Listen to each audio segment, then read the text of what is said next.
या मालिकेच्या आजच्या भागात आपण पाहणार आहोत अपर्णा आणि अर्जुन अमोल जवळच झोपलेले असतात आणि मग जेव्हा सकाळी अर्जुनला जाग येते तेव्हा त्याच्या लक्षात येतं की अमोलने सुद्धा डोळे उघडले आहेत. त्यामुळे तो लगेच अप्पीला सुद्धा जागं करतो आणि ते दोघेजण प्रेमाने अमोलकडे बघू लागतात.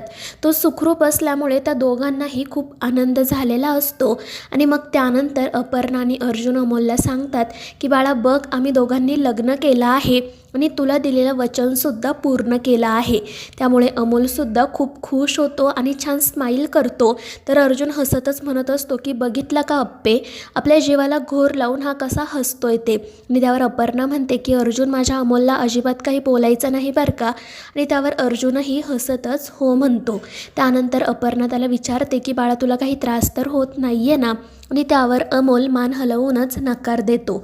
त्यानंतर मग डॉक्टरसुद्धा त्या ठिकाणी येतात. ते अमोलला व्यवस्थितपणे चेक करतात आणि अर्जुनला सांगतात की अमोल आता स्टेबल आहे, काळजी करायची काही गरज नाही आहे. आणि ते ऐकून अप्पी आणि अर्जुनच्या जीवात जीव येतो. अर्जुन तर हात जोडून डॉक्टरांचे आभार मानतो आणि मग त्यानंतर ते दोघेजण डॉक्टरांना ऑपरेशनबद्दल विचारतात. डॉक्टर म्हणत असतात की अमोलचं ऑपरेशन व्यवस्थित झालं आहे, आता काळजी करायची काही गरज नाही आहे, थोड्याच दिवसांमध्ये आपण अमोलला डिस्चार्ज देऊ. आणि ते ऐकून अमोललासुद्धा खूप आनंद होतो. मात्र डॉक्टर सांगतात की यापुढे तुम्हाला अमोलची खूप काळजी घ्यावी लागणार आहे, कारण अतिशय सेन्सिटिव्ह भागाचं ऑपरेशन झालं आहे. त्यामुळे त्या जखमेचा काही परिणाम तर होत नाही ना, हे आपल्याला बघावं लागेल. आणि त्यावर अपर्णा आणि अर्जुन हो म्हणतात. त्यानंतर डॉक्टर तेथून निघून जातात. तर अमोल अप्पीला विचारत असतो की माणिक काका कुठे आहेत, ते तुमच्या लग्नाला आले होते का. आणि ते ऐकून अपर्णा आणि अर्जुन एकमेकांकडे बघू लागतात आणि मग ते अमोलला सांगतात की हो, माणिक काका आमच्या लग्नाला आले होते आणि आता ते त्यांच्या घरी गेलेत. तू जेव्हा बरा होऊन घरी येशील ना, तेव्हा आपण त्यांना आपल्या घरी बोलावू, तू काळजी करू नको. आणि त्यावर अमोलही हो म्हणतो. त्यानंतर अपर्णा आणि अर्जुन बाहेर येतात. ते दोघेही जण खूप चिडलेले असतात. अर्जुन म्हणत असतो की अप्पे, मी ना त्या संकल्प ढोबळेला विसरूनच गेलो होतो. तर अप्पी म्हणत असते की अर्जुन, तो कधीच आपल्या आयुष्यातून जाणार नाही का रे, त्याने काय केलं आपल्यासोबत बघितलं ना तू. तर अर्जुन म्हणत असतो की अप्पे, हे प्रकरण दिसतं तेवढं सोपं नाही आहे, आता आपल्याला खोलात जाऊन या गोष्टीचा शोध घ्यावा लागेल. तर अप्पी म्हणत असते की हो अर्जुन, कारण त्या माणसाला या हॉस्पिटलमध्ये नोकरी कशी काय मिळाली ना, ते आता आपल्याला बघायलाच हवं.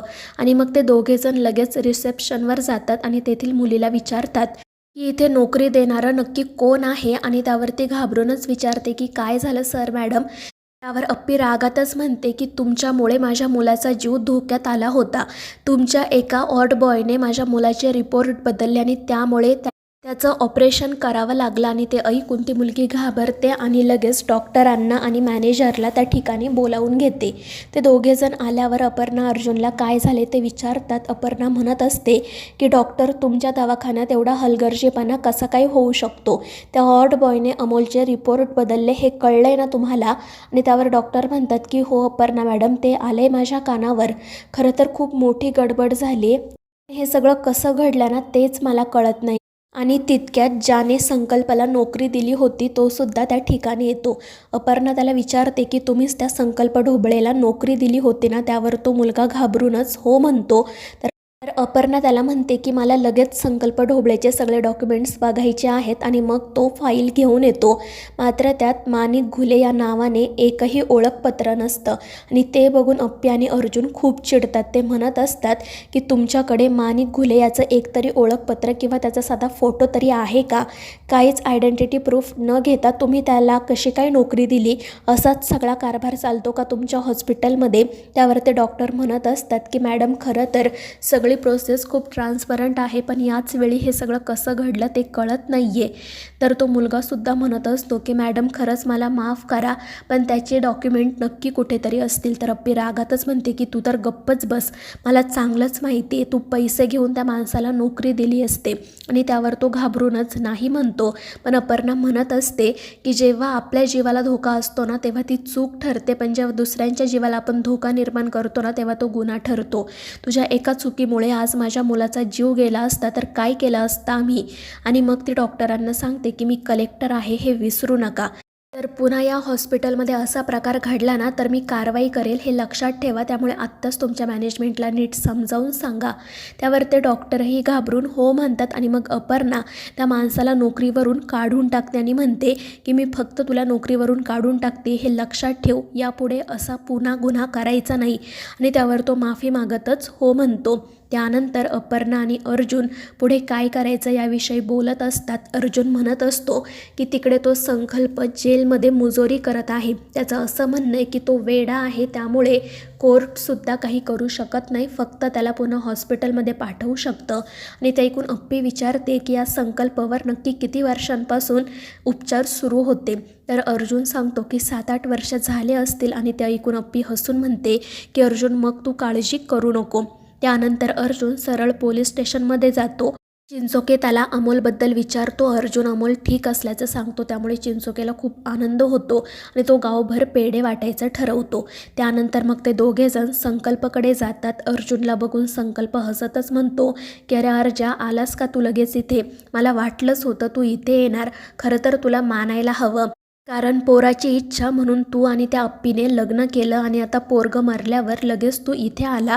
खरंच तुझ्या कामावर तुझं खूपच प्रेम दिसतंय. आणि ते ऐकून आर्या म्हणते की आम्ही तुला सांगितलं होतं ना की जोपर्यंत अर्जुन सर येत नाही तोपर्यंत आम्ही तुला हातही लावणार नाही. आता बघ तू माझ्या. मात्र संकल्प हसतच म्हणत असतो की अरे चिंचोके, या अर्जाकडे बघून तुला वाटतं का हा तोच अर्जा आहे जो पैसे घ्यायचा तो? आणि ते ऐकून चिंचोके मोठ्याने ओरडून म्हणतो की आमच्या साहेबांविषयी काही बोलायचं नाही.